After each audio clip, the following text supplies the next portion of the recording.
Abra aí a sua Bíblia no livro de Eclesiastes, capítulo 2. Daqui a pouco nós vamos ler esse texto.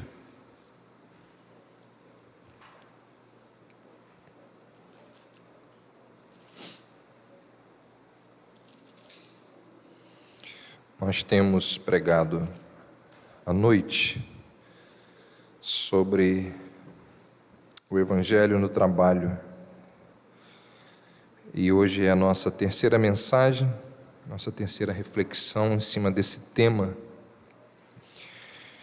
Semana passada nós falamos sobre as dificuldades com o trabalho e hoje nós vamos falar novamente sobre esse tema e ainda na semana que vem.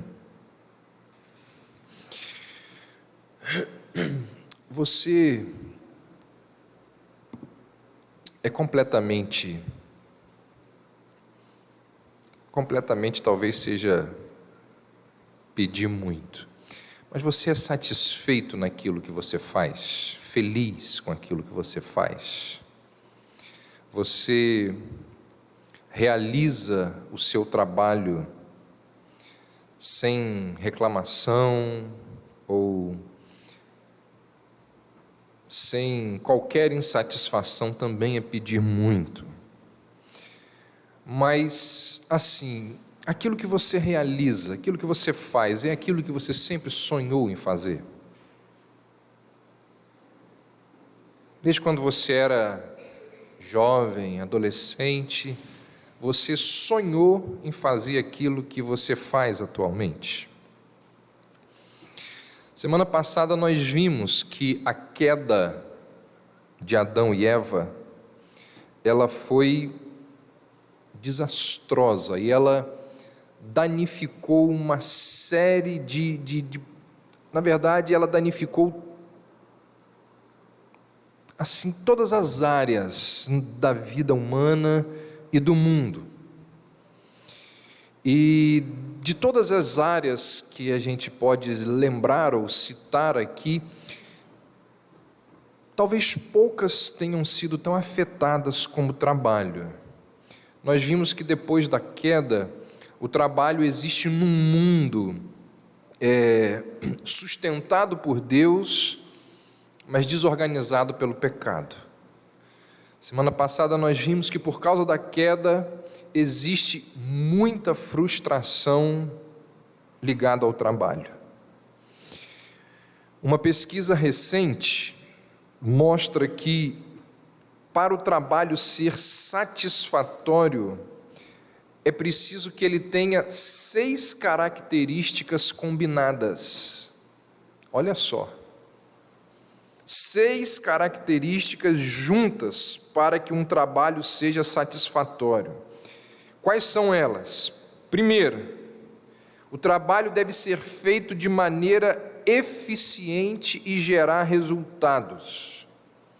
Ou seja, ninguém gosta de plantar sem colher. Segundo, o trabalho deve corresponder à personalidade, valores e talentos das pessoas. A pessoa tem que gostar daquilo que ela faz. Terceiro, o trabalho deve ser uma fonte de experiências, de relações satisfatórias. Ou seja, o que a pesquisa está dizendo aqui é que o trabalho ele deve aproximar pessoas. O trabalho deve criar parcerias existenciais. Você tem que gerar e ter amigos no trabalho. Em nosso emprego é muito importante cultivarmos e iniciarmos amizades. Quarto, o trabalho deve ter garantias de segurança e autonomia. Ou seja, é com o trabalho que a gente ganha vida. É com o trabalho que a gente ganha dinheiro para pagar as nossas contas, para ter respeito, para ter dignidade, para a gente viver. Quinto, o trabalho ele nos mantém ocupados, ou seja, ele enche a nossa agenda, ele organiza o nosso tempo, dias, meses, anos. ele estrutura e ele organiza a vida diária e acaba organizando a história de cada um. Isso é algo muito importante. Você saber o que você vai fazer amanhã, 9h30 da manhã, 3h30 da tarde, quarta-feira, 2 horas, isso é importante. Ter uma agenda, ter uma estrutura, isso é muito importante. E por fim, a pesquisa vai dizer que para um trabalho ser satisfatório, ele precisa ser moralmente aceitável ou socialmente responsável. É preciso dar alguma contribuição à sociedade. É necessário cooperar com os mais nobres ideais humanos.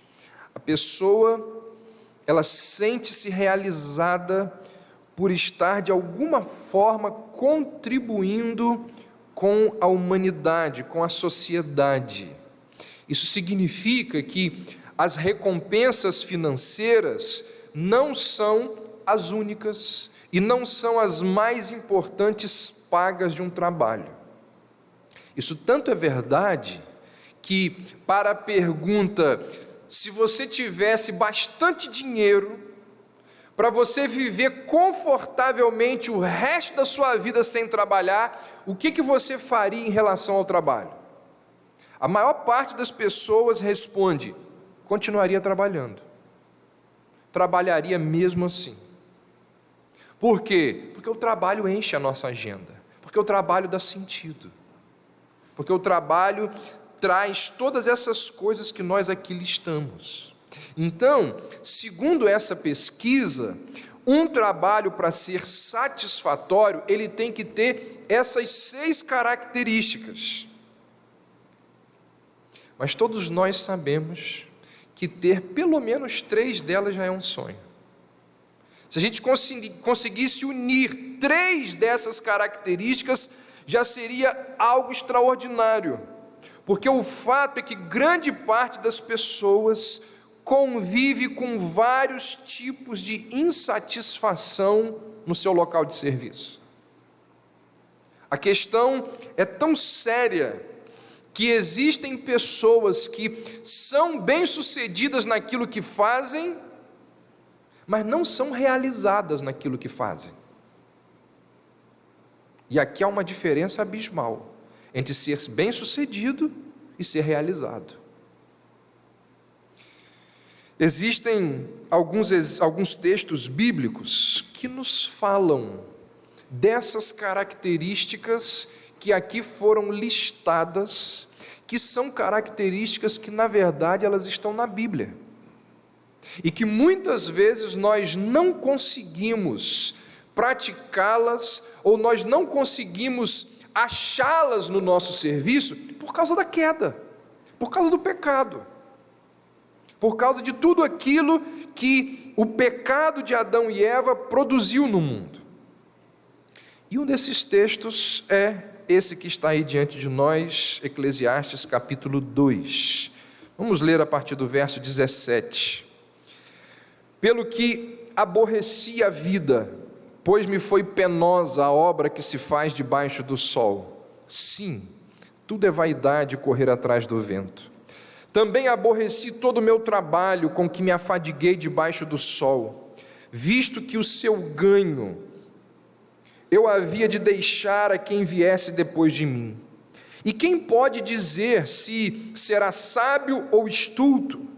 Contudo, ele terá domínio sobre todo o ganho das minhas fadigas e sabedoria debaixo do sol. Também isto é vaidade. Então me empenhei, porque o coração se desesperasse de todo o trabalho com que me afadigara debaixo do sol. Porque há homem cujo trabalho é feito com sabedoria, ciência e destreza. Contudo, deixará o seu ganho como porção a quem por ele não se esforçou. Também isto é vaidade e grande mal. Pois que tem o homem de todo o seu trabalho e da fadiga do seu coração, em que se ele anda trabalhando debaixo do sol, porque todos os seus dias são dores e o seu trabalho desgosto, até de noite não descansa o seu coração. Isso também é vaidade. Nada há melhor para o homem do que comer, beber e fazer que a sua alma goze o bem do seu trabalho. No entanto, vi também que isto vem da mão de Deus, pois separado deste, quem pode comer ou quem pode alegrar-se? Porque Deus dá sabedoria, conhecimento e prazer ao homem que lhe agrada, mas ao pecador dá trabalho, para que ele ajunte e amontoe, a fim de dar àquele que agrada a Deus. Também isto é vaidade e correr atrás do vento. Tim Keller vai dizer no livro dele, que eu sempre penso em apresentar aqui, mas eu sempre esqueço, semana que vem eu lembro, que fala sobre fé e trabalho. Tim Keller vai dizer que o livro de Eclesiastes é como participar de uma aula. Quem leu o livro de Eclesiastes é como se ele estivesse participando de uma aula de filosofia, cujo professor, ele provoca o leitor com perguntas espinhosas e inconvenientes que normalmente nós evitamos responder. O Eclesiastes nos faz perguntas espinhosas, perguntas que a gente não gosta de responder. E aí, em meio aos questionamentos que nos são feitos, porque o livro de Eclesiastes é um livro existencial, o Eclesiastes, ele vai levar o leitor a entender, a perceber a necessidade que nós temos de Deus para dar sentido a tudo que nós fazemos no mundo. Essa talvez seja a principal mensagem de Eclesiastes. Tudo que nós fazemos no mundo, se tirarmos Deus, não faz sentido. As coisas são boas, mas se nós retirarmos Deus dessas coisas que são boas, elas deixam de ser boas. Então, o Eclesiastes vai nos ensinar que, se basearmos a nossa vida apenas no amor, apenas no trabalho, apenas nos prazeres, apenas nas conquistas, nós vamos chegar à frustração, nós vamos ficar extremamente frustrados, porque essas, ou todas as coisas, ou as coisas por elas mesmas, elas não são capazes de dar sentido às nossas vidas. As coisas e as pessoas não têm a capacidade de, por elas mesmas, nos trazer felicidade. Então, quando nós não incluímos Deus em todas as áreas das nossas vidas, tudo que nós fazemos, diz Salomão, é correr atrás do vento. E aí, Salomão vai defender essa tese ao longo do livro em 3 estágios ou em 3 momentos. O livro começa com aquilo que poderia ser chamado então de 3 projetos de vida. Salomão busca a felicidade através de 3 projetos de vida. O primeiro, o livro vai dizer que é uma busca de Salomão, é uma busca dele em dar sentido à vida através do aprendizado da sabedoria. O segundo é um esforço de tornar a vida gratificante por meio dos prazeres. E o terceiro projeto que Salomão abraça para afugentar a sensação de inutilidade é a busca de realizações por meio de trabalho árduo. E nos 2 primeiros projetos de vida, Salomão então vive para o aprendizado e para o prazer. E aí ele não fica satisfeito com nenhuma das 2 coisas e acaba sendo assolado pelo tédio, acaba sendo assolado pela falta de sentido. Então ele se propõe a viver para aquisição de riquezas, para ter muita influência, e a conclusão a qual ele chega, depois de buscar nesse terceiro momento da sua vida sentido através do trabalho, ele vai dizer que, assim como o aprendizado e assim como o prazer, o trabalho também, por si só, não é capaz de dar sentido à vida.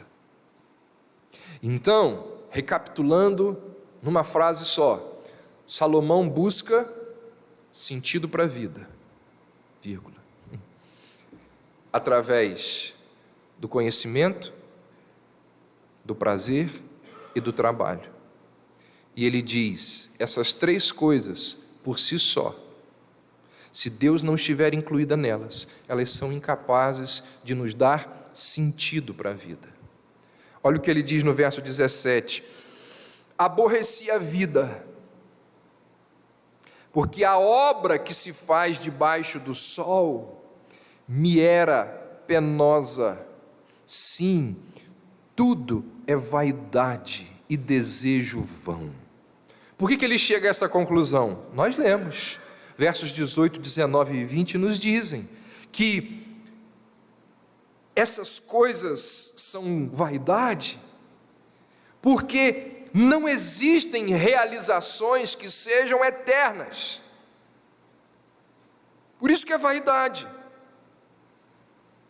Você pode ser uma das poucas pessoas que recebe reconhecimento pelo seu trabalho, você pode ser uma das poucas pessoas que faz diferença na sua área profissional, você pode ser uma pessoa que faz do mundo um lugar muito melhor ao realizar coisas extraordinárias. Você pode ser aquela pessoa que alcança resultados duradouros do seu trabalho. Você pode conseguir todas essas coisas, mas ainda assim, diz Salomão, é tudo inútil.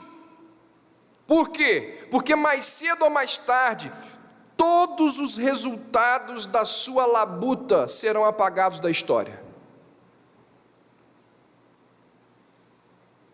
Pensa aí num profissional da sua área, extremamente capaz, mas que viveu há 30 anos, 50 anos atrás. Onde estão? Onde estão as coisas que ele realizou há 40 anos atrás? Pessoas virão e substituirão você, muitas vezes com uma competência muito melhor. Você acha que você é o professor de história. Você faz uma coisinha errada, você é demitido e troca um outro, e os alunos, dentro de 2 semanas, já não lembram mais de você. O pastor que se acha insubstituível, é só ele pisar na bola, e a igreja trocá-lo, e a vida vai seguir. E cada um na sua área. Outras pessoas surgirão no seu lugar, e algumas delas vão fazer de forma diferente tudo aquilo que você construiu ao longo de anos. Isso acontece muito em igreja. O pastor vem construindo algo durante 20 anos, aí morre, ou vai para outro lugar, aí vem um outro pastor que tem uma visão completamente diferente. Em 2 anos a igreja é outra. Isso pode acontecer em várias áreas do trabalho. Nem as pessoas mais brilhantes, nem os mais sábios serão lembrados para sempre. Todo e qualquer trabalho, mesmo aqueles que marcaram época, eles serão esquecidos, e os seus impactos serão totalmente neutralizados. Salomão está dizendo: olha, eu aborreci a vida, porque a obra que se faz debaixo do sol me era penosa, e eu percebi, todas essas coisas aqui, elas são vaidade. Capítulo 1, verso 3, ele diz: que proveito tem o homem de todo o seu trabalho, com que se afadiga debaixo do sol? Salomão está dizendo o seguinte: olha, se tudo que existir for apenas a vida debaixo do sol, nenhum trabalho, por mais brilhante que seja, ele fará sentido.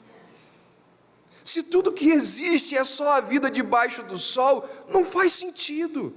É necessário que o nosso trabalho ele esteja vinculado a outras coisas para que ele ganhe significado. E ele nos mostra que outras coisas são essas. para que o nosso trabalho ganhe sentido,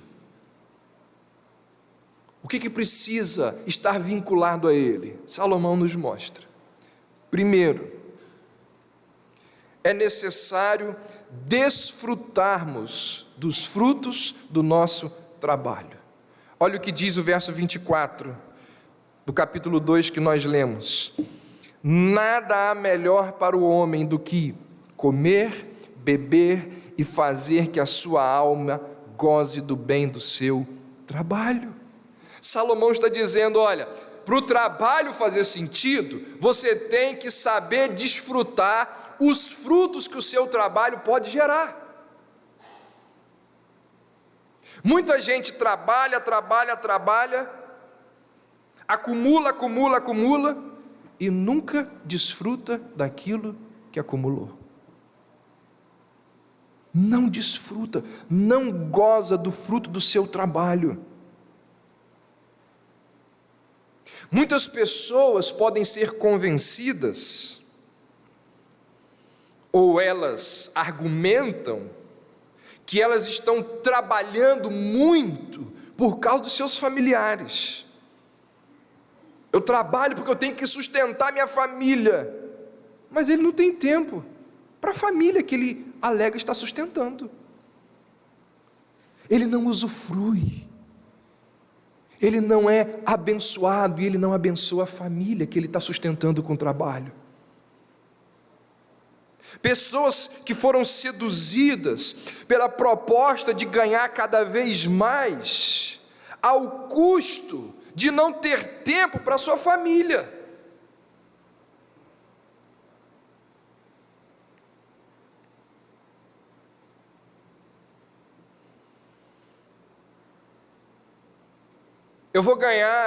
Eu aceitei dar mais aulas, eu aceitei essa função, eu aceitei isso, porque eu vou ganhar mais e ter menos tempo para casa, e ter menos tempo para os filhos, e ter menos tempo para o lazer, e ter menos tempo para si mesmo.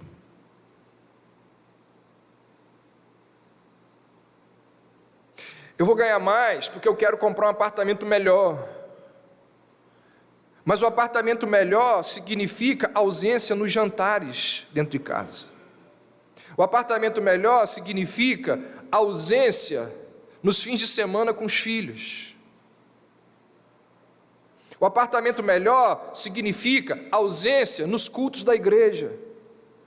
O apartamento melhor significa sobrepeso, porque você não tem tempo para cuidar da saúde. Salomão diz, uma das coisas que fazem sentido no trabalho é quando você pode trabalhar e usufruir do trabalho que você teve.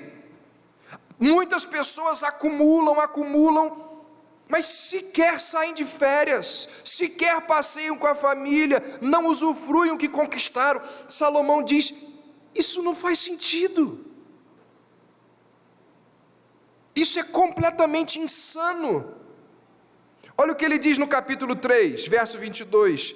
Porque, pelo que vi, não haver coisa melhor do que alegrar-se o homem nas suas obras. Olha o que ele diz agora. Porque essa é a sua recompensa. A Bíblia nos mostra, em vários momentos, que desfrutar do trabalho é um presente de Deus. Aqui no capítulo 3 de Eclesiastes, verso 13, olha o que ele diz: é dom de Deus que possa o homem comer, beber e desfrutar o bem de todo o seu trabalho. Desfrutar do trabalho, aquilo que o dinheiro, aquilo que os recursos que vêm através do seu trabalho, desfrutar disso é dom de Deus. Deuteronômio 8,18, Deus é que concede forças para o homem adquirir riquezas. 1 Timóteo 6,17, Deus tudo proporciona ricamente para o nosso prazer.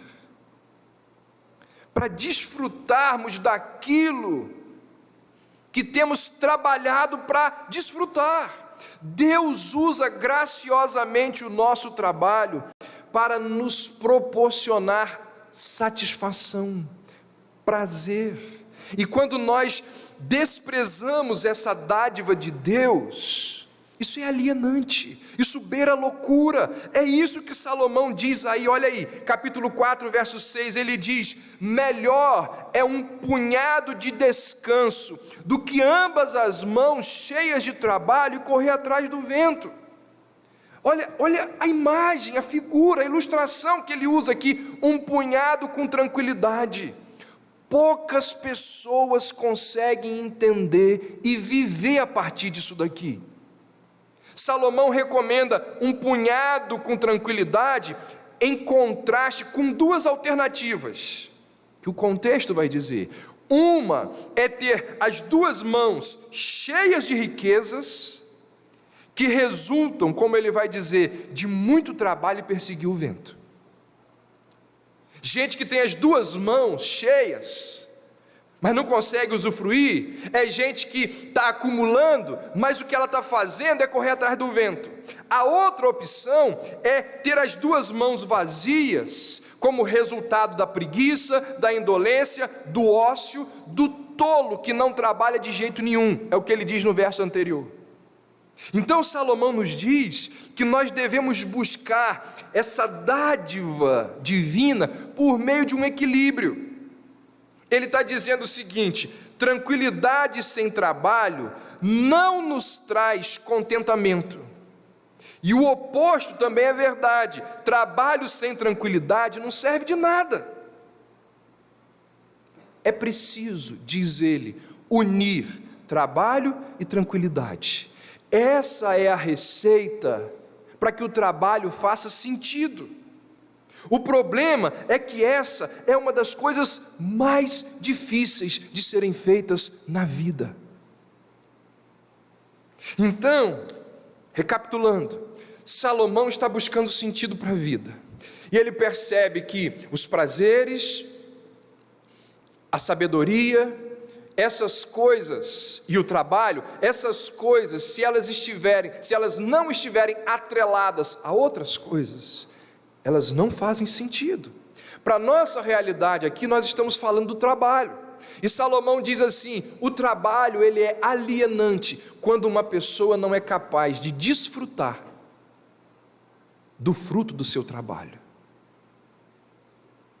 A segunda orientação de Salomão para que o trabalho faça sentido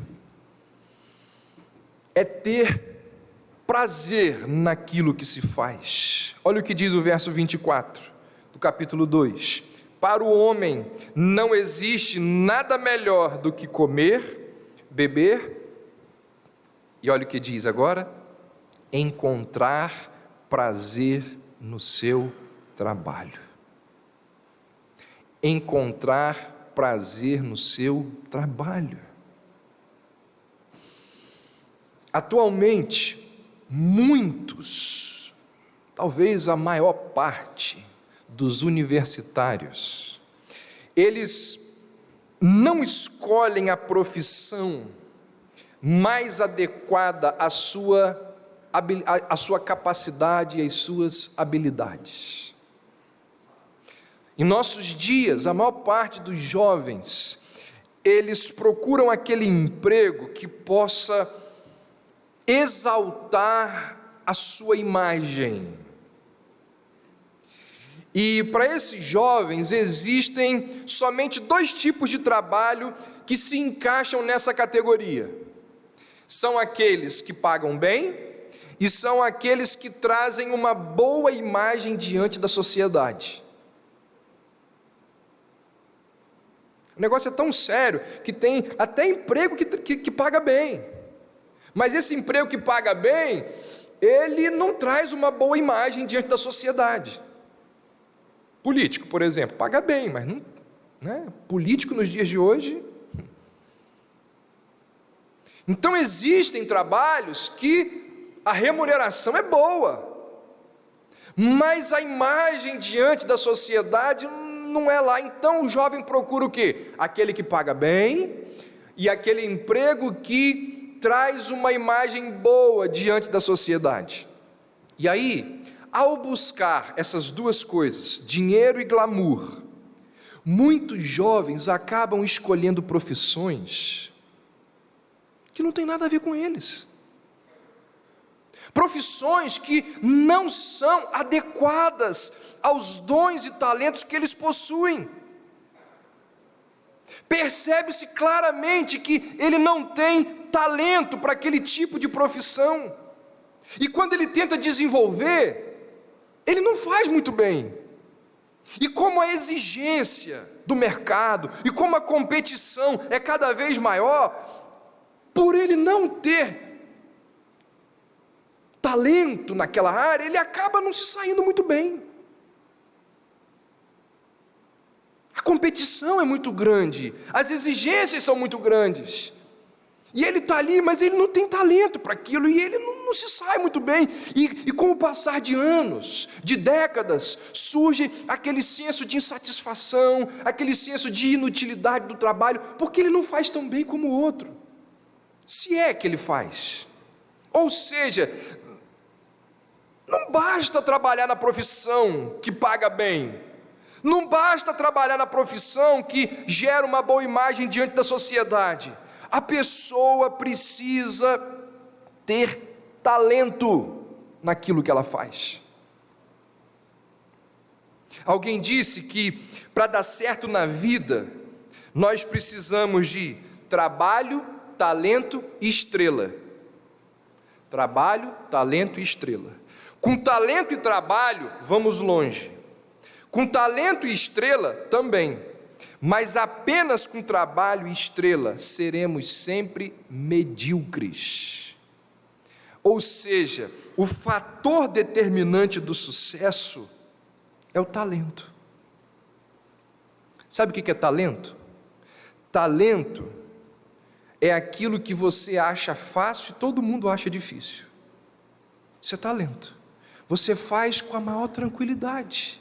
Aquilo que as pessoas têm uma dificuldade enorme para fazer. Para você é fácil.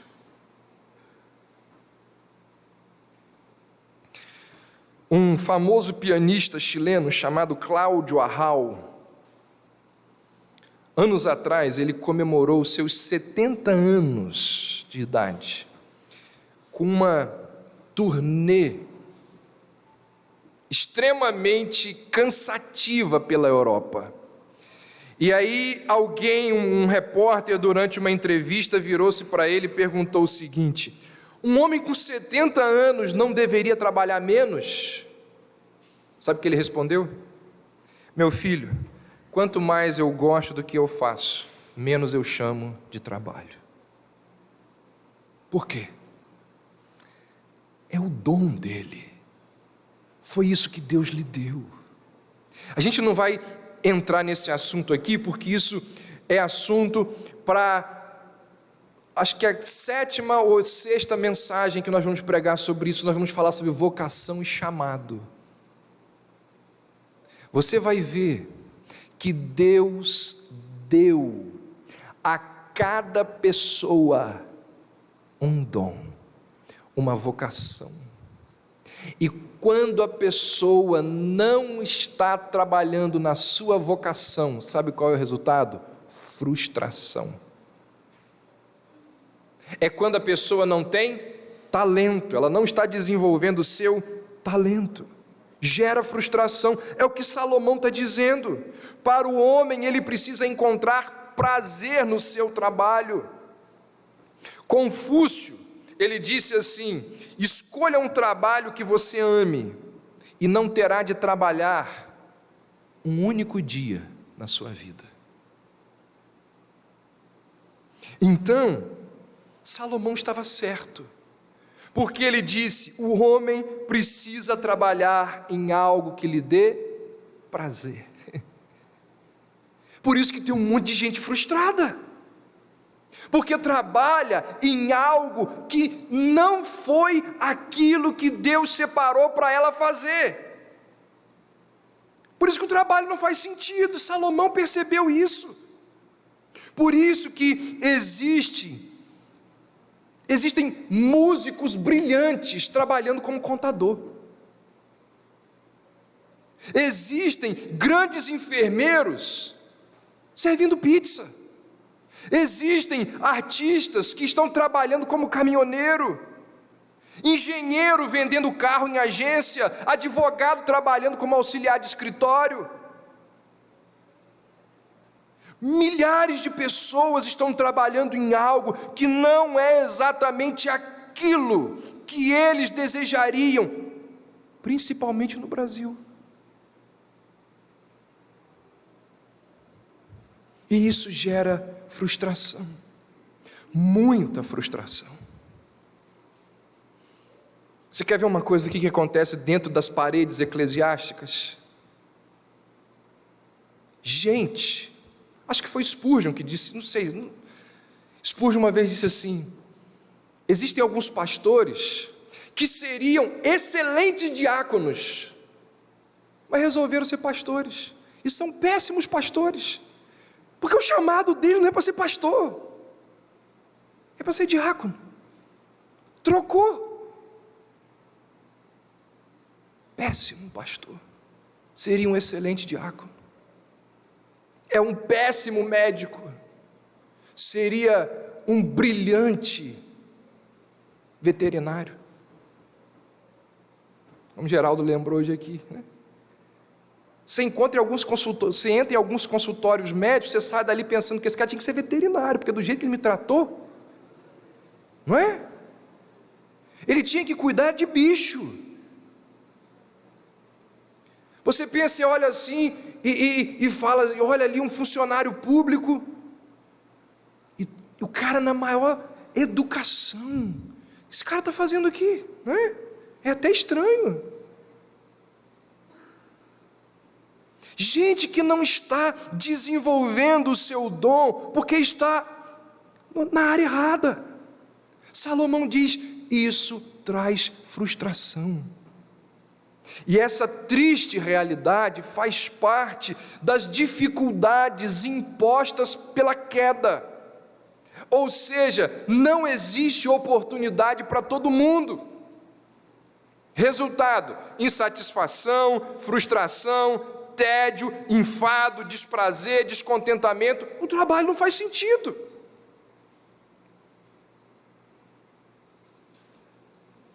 Para o trabalho não ser algo sem sentido, nós precisamos, primeiro, desfrutar dos seus resultados, reconhecendo que eles são dádivas de Deus. Segundo, trabalhar em algo que corresponda aos dons e talentos que Deus nos deu. E por causa da queda, muitas vezes nós não conseguimos desfrutar dos resultados e muitas vezes nós não conseguimos trabalhar naquilo para o qual fomos chamados.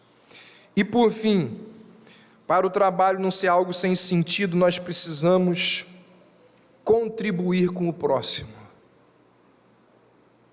Dar a nossa parcela de contribuição à sociedade. Existem pessoas que são extremamente egoístas naquilo que fazem. Elas trabalham tão somente para si. Elas são incapazes de pensar no outro, de pensar no próximo. Abra aí, por favor, Gênesis capítulo 11.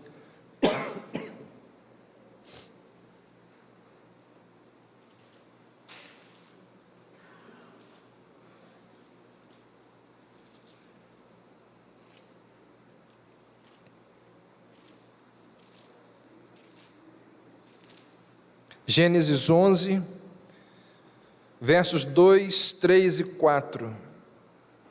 Sucedeu que, partindo eles do Oriente, deram com uma planície na terra de Sinai e habitaram ali.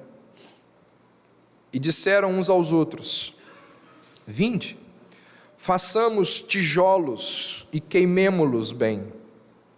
Os tijolos serviram-lhes de pedra, e o betume de argamassa.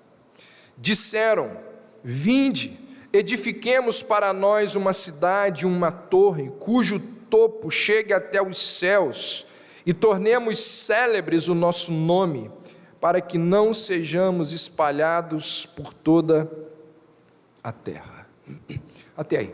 Os primeiros 11 capítulos de Gênesis, eles nos mostram, se você for ler esses 11 primeiros capítulos com esse olhar, você vai perceber que eles deixam evidente como que o trabalho, ele deixa de ser uma grata administração dos nossos talentos, e ele se transforma numa edificação neurótica da nossa autoestima. Isso é muito, se você olhar, se você ler com esse olhar, você vai perceber isso. E aqui quando chega em Gênesis 11, o negócio fica, talvez seja o ápice disso que eu mencionei. E Gênesis 11 nos conta a história, narra a história famosa, conhecida da construção da Torre de Babel. E por que aqueles homens queriam construir Babel? Olha o que diz o verso 4: façamos para nós um nome, para que não sejamos espalhados pela face da terra.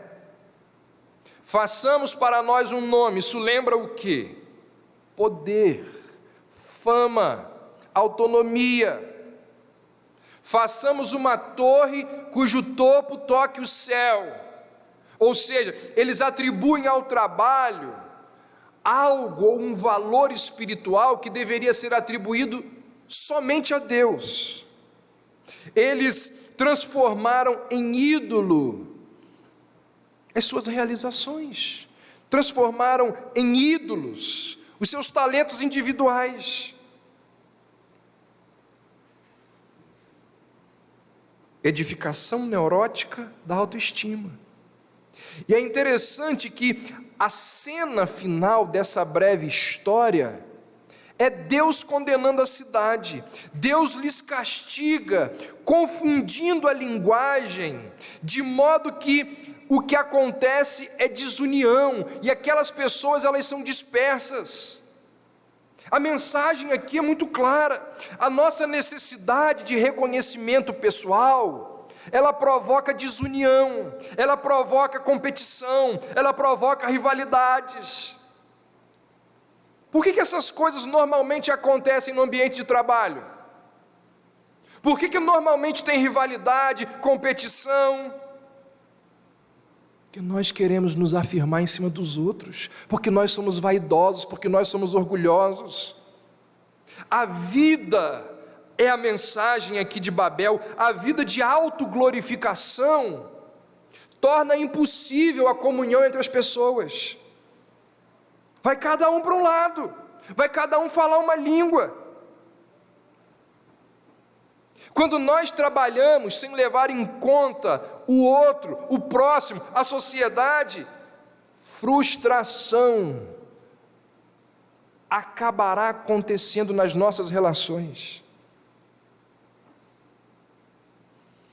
Existe uma outra história, um outro relato bíblico que deixa esse ponto aqui bem evidente. É a história da rainha Esther. O livro de Esther, ele narra o momento em que os judeus estão espalhados por todo o Império Persa. E o imperador persa, um homem chamado de Xerxes, ele vai destruir a rainha Vasti, porque ela foi ousada demais para com ele, e Vasti o desagradou, e ele então a depõe, ele tira a coroa de Vasti, e a partir de então ele passa a procurar uma mulher para substituir a rainha, e diz a Bíblia, diz a história, que ele descobre Ester, uma moça linda, uma judia linda. E o texto também diz que quando Ester é coroada, ela esconde a sua identidade, ela não diz que ela é judia. E um alto oficial ali da corte, um homem chamado Amã, em conversa com o rei, ele convence o rei de que aqueles judeus que estavam ali dispersos pelo Império Persa, eles seriam uma grande ameaça ao poder do rei, ao próprio império. E aí então ele faz lá alguns trambiques, faz lá algumas armadilhas, e ele convence o rei de assinar um decreto segundo o qual os vizinhos, os persas que tivessem vizinhos judeus, num determinado dia, eles teriam licença para assassinar os judeus, para matar os seus vizinhos. Ele assina esse decreto. E aí Mardoqueu, um judeu influente, um líder judeu influente, que era parente de Ester, ele chama Ester, vira para ela e diz o seguinte: olha só, você precisa usar a sua influência para evitar essa ameaça. Foi um pedido seríssimo, porque Ester era nova, tinha acabado de ser coroada rainha, com uma influência muito pequena, se é que tinha alguma influência ali na esfera pública, e ela é convocada para usar a sua posição na promoção de uma ordem social mais justa, porque aquilo que tinha sido assinado pelo rei, estimulado por Amã, era uma tremenda injustiça.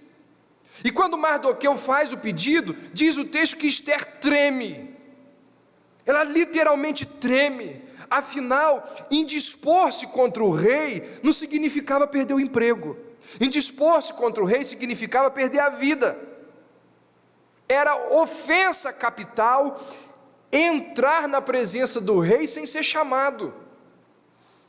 Se você não fosse chamado, você não podia entrar na presença do rei. E esse é um dos detalhes do livro de Ester. Ester vira para Mardoqueu e diz: ele não me chama, o prazo vai vencer e ele não vai me chamar. Vai assim mesmo. Mas a rainha anterior, ela foi deposta porque ela foi ousada demais. Eu corro o risco de perder tudo.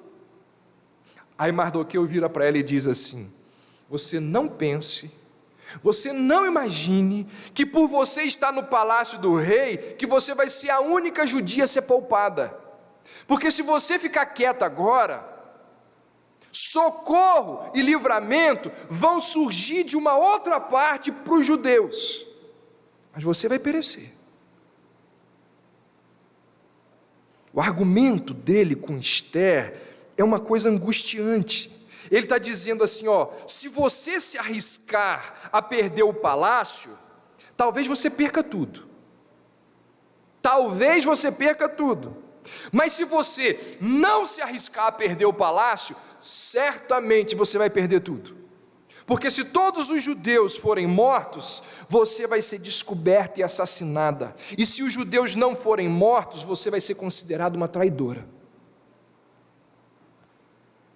E aí é nesse momento que ele fala aquela frase, talvez uma das mais famosas, se não for a mais famosa do livro de Ester, quando ele vira para ela e diz assim: quem sabe, não foi para esse momento que você foi conduzida à realeza. Quem sabe não foi para esse momento que Deus te constituiu rainha. Mardoqueu estava lembrando a Ester que foi apenas pela graça que ela chegou ao palácio. Ele está dizendo para ela assim: você não conquistou a sua própria beleza, não foi você quem criou a oportunidade de chegar onde você chegou. Tudo que Ester tinha era resultado da graça divina sobre ela.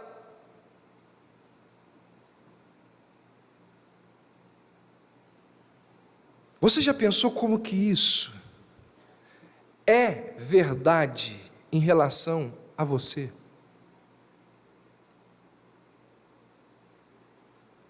Alguém vira para você e diz assim: tudo o que você conquistou até hoje é resultado da graça de Deus.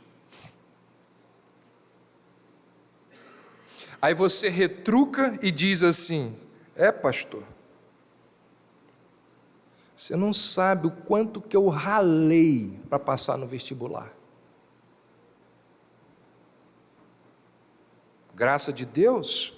Eu que acordei lá todo dia, fui para o cursinho e ralei para passar no vestibular. Você não faz ideia do esforço que eu fiz na faculdade, nos estágios, para passar nos concursos. Eu estudei, eu corri atrás. Eu não estou questionando isso. A pergunta é: quem deu capacidade a você de estudar e passar no vestibular? Quem concedeu a você os dons que você possui? Quem que abriu aquelas portas daquele emprego para que você pudesse entrar ali? Quem que sustenta a sua saúde de forma que você possa trabalhar todos os dias? Quem que impede que um grãozinho de areia, assim pequenininho, não fique agarrado lá no canal da sua uretra, e você vai gemer de dor e não vai para o serviço nunca mais? Quem que impede que detalhes dentro do funcionamento do seu organismo não deem errado?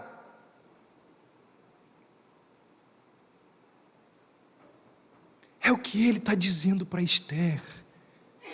Quem que te colocou na posição onde você está?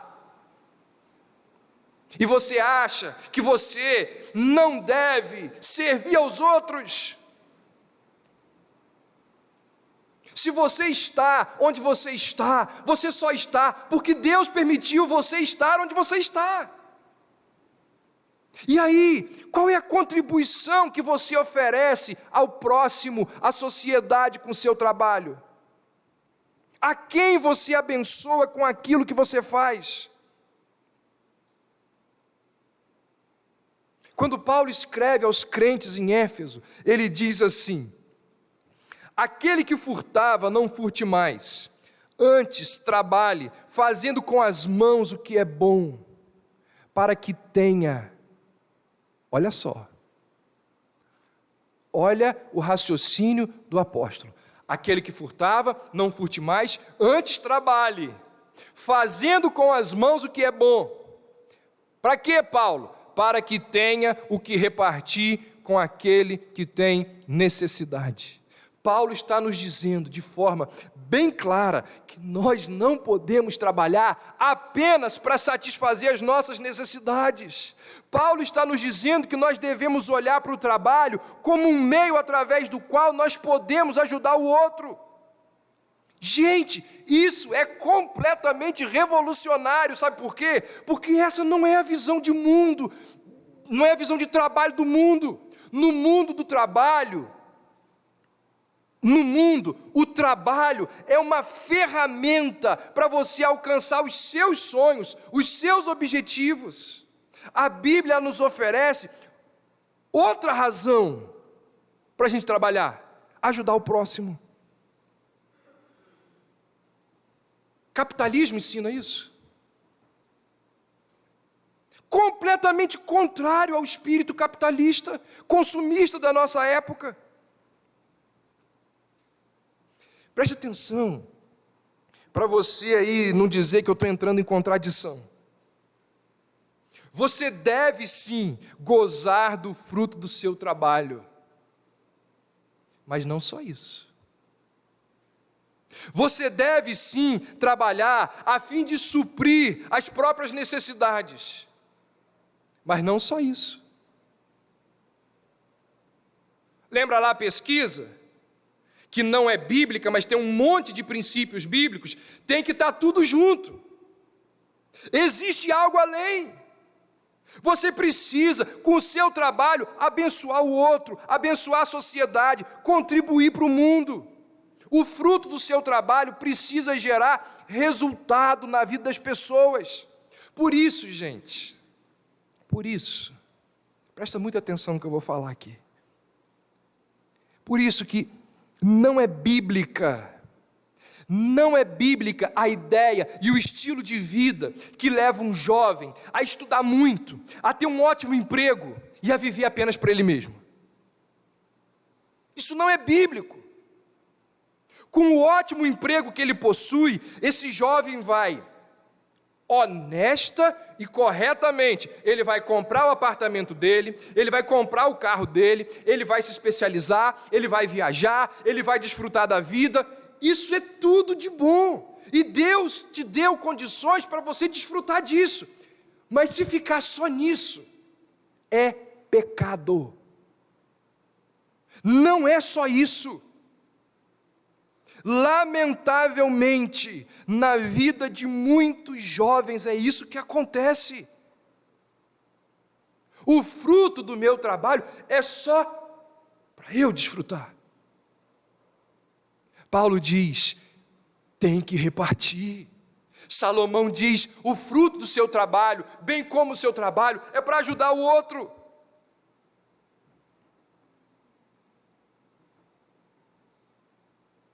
Quando nós trabalhamos, muitas vezes nós só pensamos em nós.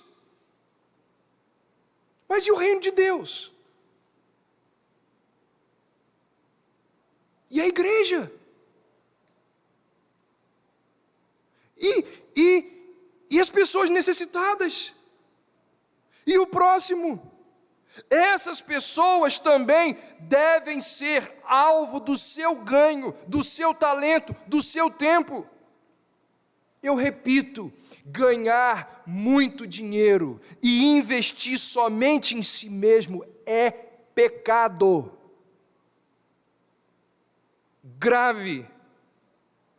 Uma das ideologias mais fortes da nossa cultura é aquela que diz assim, colha tudo o que pode, ponha no pote tudo que você colhe e sente-se no pote. É meu e ninguém pega. Esse não deve ser o estilo de vida cristão. Isso é pecado. Abra aí, 1 Timóteo capítulo 6.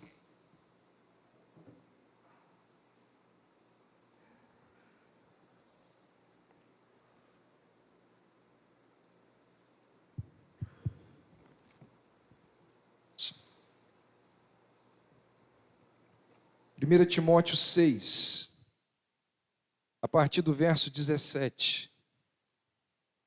Olha o que Paulo diz aí.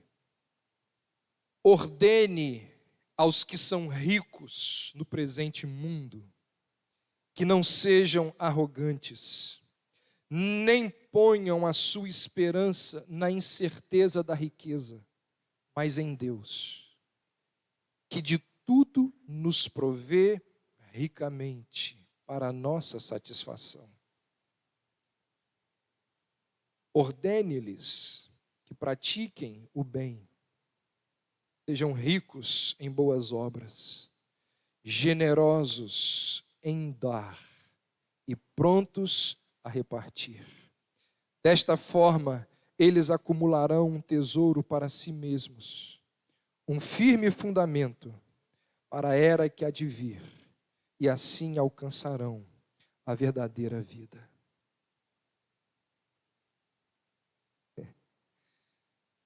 Generosos em dar. Você está ouvindo isso aqui? Não é para você dar só. Não é só dar. É dar com generosidade. prontos a repartir. Faz parte daquilo que dá sentido ao trabalho. Um último detalhe do livro de Esther. Essas coisas a gente não consegue perceber, né? Só os caras que são bons demais, né? Estudiosos que percebem. E quando eu li isso aqui, eu fiquei encantado. Eu fui até conferir. É verdade. Esther é chamada de rainha 14 vezes. 13 vezes ela é chamada depois que ela diz assim: se eu precisar morrer pelo meu povo, eu morrerei. Ou seja, ela se torna uma pessoa importante porque ela não tentou fazer o próprio nome. Ela se torna importante ao fazer a vontade de Deus e ao pensar no próximo. Isso é digno de uma rainha. Só pessoas nobres têm essas atitudes. É aquele que, ao fazer o que faz, ele está pensando no outro, no bem do outro.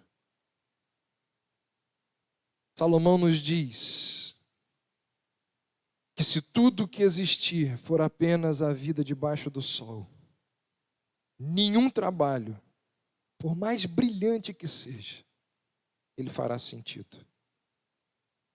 É necessário que o nosso trabalho esteja vinculado a outras coisas para ele ganhar significado.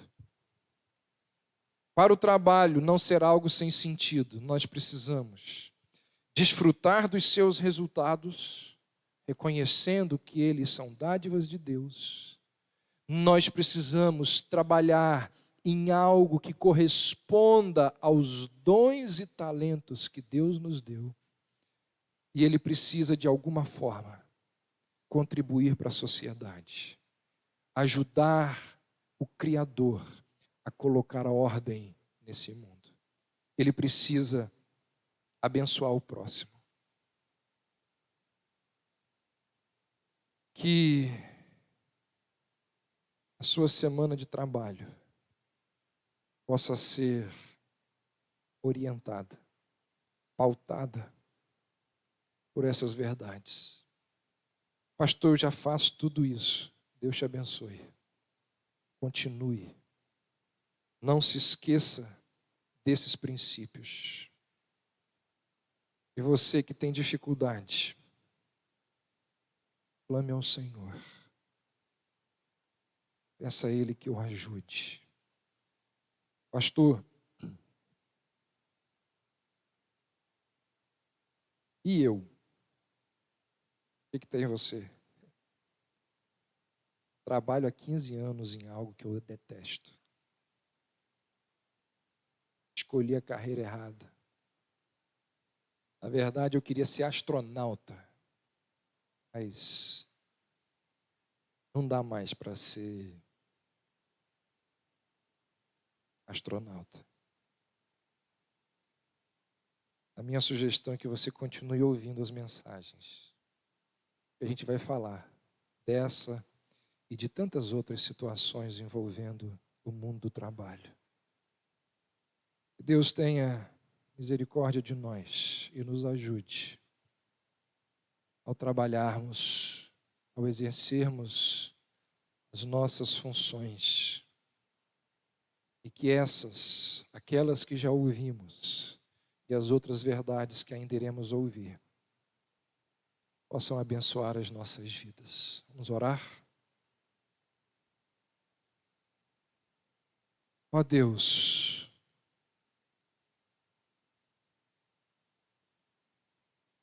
nós te pedimos que o Senhor nos ajude diante de tantas frustrações que temos ao exercer o nosso trabalho.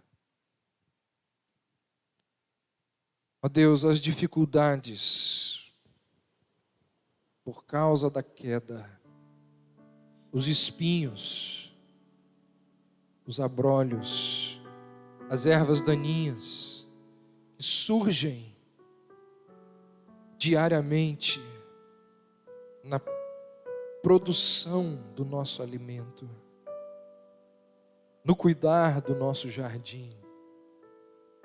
Muitas vezes elas nos desestimulam, muitas vezes elas nos trazem frustração,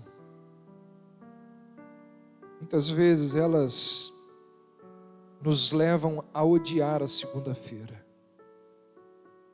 a detestar o local onde nós exercemos a nossa função. Mas, ó Deus, nós te louvamos porque a tua palavra não nos deixou sem orientação. Nós te agradecemos porque o Senhor